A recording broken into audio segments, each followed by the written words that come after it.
All right, so I wanted to do a dosage calculation question when it comes to a weight-based medication.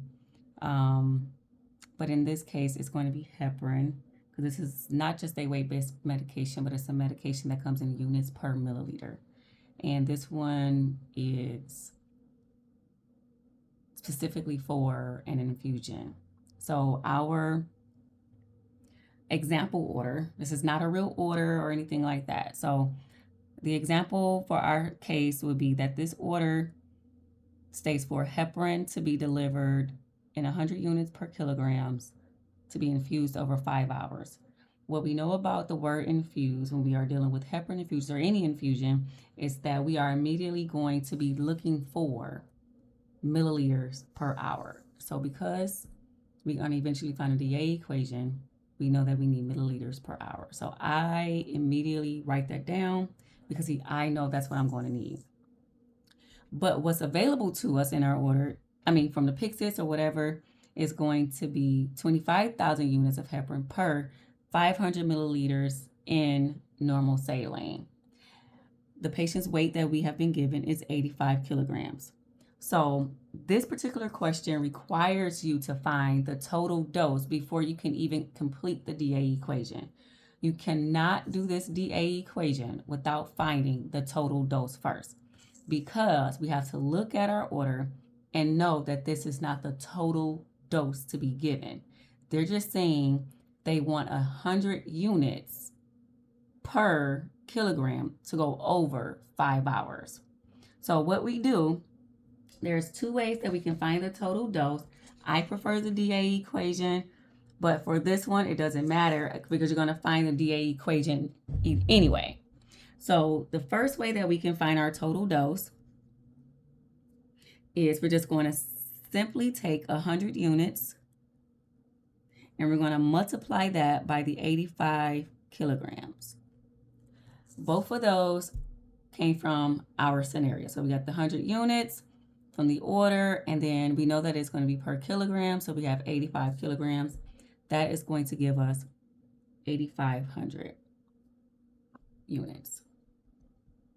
We don't need to include kilograms because we're getting away from it because we want just the 100 units per hour to go over 5 hours. So the second way, if you want to confirm or verify that that is correct, is to use dimensional analysis. So we know we're going to be finding units because we're looking for the total dose. So we write down what we need first. What we need in dimensional analysis always has to end at the top of our factor. So we have our 100 units per kilogram here. We're going to write 100 units over 1 kilogram. This 1 in front of the kilogram is implied. Then we multiply that by the patient's weight. And the reason why we do that is because we need to cancel out these kilograms. That is all dimensional analysis when we are multiplying, setting up our equation, is that we have to cancel out so that way we can be left with the value or the unit that we need at the end. In this case, it's going to be units. So we're canceling out kilograms here, and you can actually put an implied 1 there. You don't need it because anything over 1 is a whole number, so it's still going to be 85. And then we are going to multiply across, so we have 100 times 85, and we are left with 8,500, and our units is going to be left. It's kind of weird saying units. What unit do you need when we're looking for units? But anyway. So we have 100 units times 85 gives us 85 units. So this right here is our total dose. So this is what we need in order to go into our DA equation. So with our DA equation, we know that we need milliliters per hour. So we have to go back to our scenario. Whatever we need has to go at the top. Now, it doesn't matter if you put that particular factor first, if you put it second, if you put it third, it doesn't matter. As long as what we need goes at the top. But ultimately, for this particular problem, we're going to be left with milliliters per hour. So The only thing in our scenario that gives us milliliters is what's available to us, and that's our 25,000 units per 500 mLs in normal saline. This ultimately is written, or can be written for more visual reference, 25,000 units per 500 milliliters.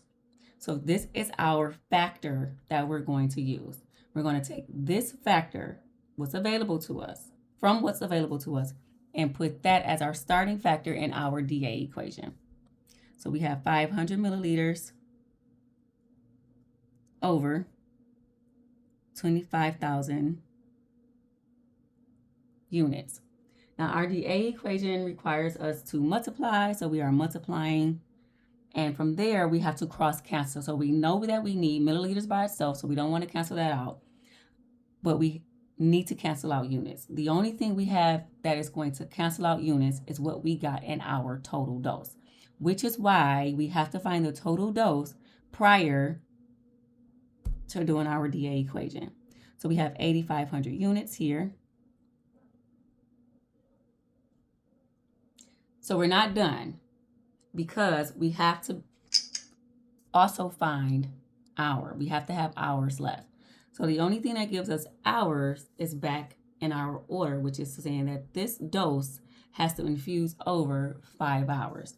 So we're going to come back to our dA equation and put that dose over how long it has to run, which is 5 hours in this case. So now we have milliliters here, we have hours here, we can cancel out units. We are literally only left with milliliters, and we're left with hours. Now this is a part that, I teach, and you don't have to do this, but I like to do this, especially if I'm left with a lot of values left. But I like to write out what is left just to make sure I'm not missing anything. So I have 500 times 8,500 all over 25,000 times 5. We don't need those units at the end because we know we're going to end with those anyway, because we're not done solving yet. Well, we haven't even solved yet, but one time. So we have the 500 times the 8,500 all over 25,000 times 5. These are going to give us really big numbers. So we have equal 4,250,000 all over 125,000. Now there is a way that people cross cancel, like they cross their numbers out. I like to keep it simple, just solve across. So we have 4,250,000 all over 125,000. This is going to give us 34 milliliters per hour. That is going to be our infusion rate for this order. So we're going to infuse 34 milliliters per hour of this heparin. Hope that helps.